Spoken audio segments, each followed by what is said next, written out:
নির্বাচনে ইঞ্জিনিয়ারিং করে জামাতকে ঠুকে দিয়েছে। জামাত একটা সত্যবাদী দল, গাউস কুতুব ওলি আল্লাহদের দল। যুক্তরাষ্ট্রের সঙ্গে যে বাণিজ্য চুক্তিটি হয়েছে বাংলাদেশের, এই বাণিজ্য চুক্তি করার আগে এ বিষয়ে দুটি রাজনৈতিক দল বিএনপি এবং জামাতের সাথে জামাত থেকে সম্মতি আসার কথা বলেছেন পররাষ্ট্রমন্ত্রী খলিলুর রহমান। আপনি আপনার ফেসবুক অ্যাকাউন্টে এরকম একটা স্ট্যাটাস শেয়ার করেছেন যেখানে এই বিষয়টি উল্লেখ ছিল। অন্যদিকে জামাতের আমির আজ তার ভেরিফাইড ফেসবুক পেজ থেকে বলেছে যে তারা চুক্তি সম্পর্কে কিছুই জানেন না। এই বিষয়ে আপনি কাকে বিশ্বাস করবেন, জামাতের আমিরকে নাকি জনাব খলিলকে? না, প্রথমত জামাতের আমিরকে বিশ্বাস করা উচিত। তার দাড়ি আছে, টুপি আছে, চেহারা সুরত খলিল সাহেবের চেয়ে ভালো, ধর্মকর্ম করে, নামাজ কালাম পড়ে। আমাদের দেশে শতকরা 90% মুসলিম। অ্যাটলিস্ট এই রোজার মাসে কোনো অবস্থাতেই উনি পারবেন কিন্তু আমি পারবো না। আমি কোনো অবস্থাতেই জামাতের আমিরকে বাদ দিয়ে খলিলুর রহমান সাহেবকে বিশ্বাস করতে পারবো না। ফলে জামাতের আমির যেটা বলেছেন সত্য বলেছেন এবং এটা কিয়ামত পর্যন্ত সত্যই থাকবে। ফলে খলিলুর রহমান সাহেব মিথ্যা কথা বলেছেন। উনি অযথাই জামাতের মতো একটা পুতু পবিত্র দল এবং শফিকুর রহমান সাহেবের মতো একজন অলি আল্লাহ গাউস কুতুব প্রকৃতির মানুষ, যিনি অসংখ্য মানুষের শ্রদ্ধা ভালোবাসার বিমূর্ত প্রতীক। তিনি ফু দিলে অনেক মানুষের অন্তরে ঠান্ডা হয়ে যায় এবং তিনি যদি কারোর সঙ্গে মোশাহেফা করেন, হ্যান্ডশেক করেন, কাউকে জড়িয়ে ধরেন, অনেক ছোট ছোট শিশু তাদেরকে চুম্বন করেন, ওখানে একটা রহমত বরকতের যেন মেলা বসে যায়। তো কাজেই এরকম একজন জিন্দা অলি, তিনি কি বিপদে পড়েছেন আপনি চিন্তা করেন। যে খলিলুর রহমান সাহেব এমনি একটা ঝামেলার মানুষ। উনি কোথা থেকে উড়ে আসছেন, আমেরিকা থেকে এসে কোথা থেকে এসে হঠাৎ করে ডক্টর মোহাম্মদ ইউনূসের সঙ্গে জুড়ে গেছেন। তারপরে আসলেন কি যেন হাই প্রোফাইল একটা কি অদ্ভুত একটা নাম নিয়ে, রোহিঙ্গা বিষয়ক শরণার্থী হাই রিপ্রেজেন্টেটিভ। এরকম কথা আমার বাপেও শুনে নাই, আমিও শুনি নাই। এবং তুষার ভাইয়ের আব্বা আছেন, খুব সিনিয়র মানুষ, আমার টকশো দেখেন, সম্ভবত তিনিও জীবনে কখনো শুনেন নাই।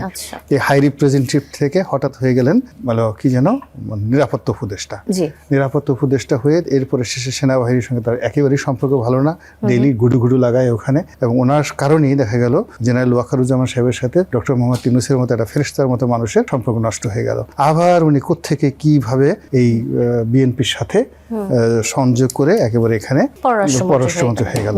এখন উনি পুরো অনেক মানুষের চরিত্র হরণ করছেন। এর মাঝে আমরা আরেকটা জিনিস দেখলাম যে জামাত আসলে চুক্তির পরে কোনো বিরোধিতা করেনি, এমনটাই দেখেছি। এই বিষয়ে কিছু বলতে চান কিনা? জামাত বিরোধিতা করবে কেন? জামাত তো জানিই না।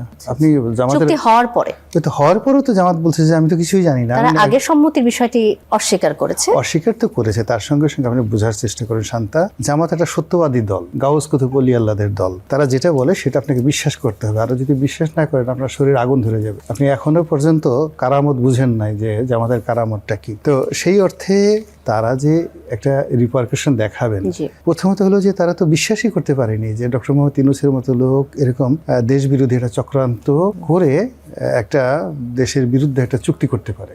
দুই নম্বর হলো যে তারা শুনছেন, এলোমেলো শুনছেন।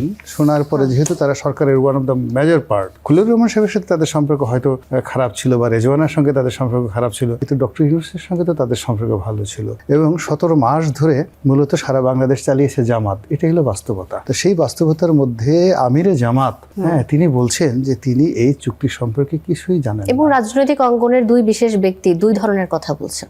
এটি আসলে এই যেমন এই খলিলুর রহমান এক ধরনের কথা বলছেন, জামাতের আমিরের কথার সাথে যে মিলল না। না, খলিলুর রহমান তো রাজনৈতিক ব্যক্তিত্ব না। ব্যক্তিগত কারণে কোনো মন্তব্য নাকি এটা আসলে কোনো চাপের কারণে তাদের এই ধরনের মন্তব্য আসতে পারে বলে মনে করেন? না, এটা যেটা হচ্ছিল প্রথমত হলো আপনি কথা প্রথমে জিজ্ঞেস করেছেন যে জামাত সত্য কথা বলেছেন। আমি বিশ্বাস করি জামাত সত্য কথা বলেছে, খলিলুর রহমান সাহেব মিথ্যা কথা বলেছে। এজন্য জামাত খলিলুর রহমান সাহেবের গ্রেপ্তার দাবি করছে এবং খলিলুর রহমান সাহেবের সঙ্গে সম্ভবত সৈয়দা রেজওয়ানা হাসান সেও জড়িত।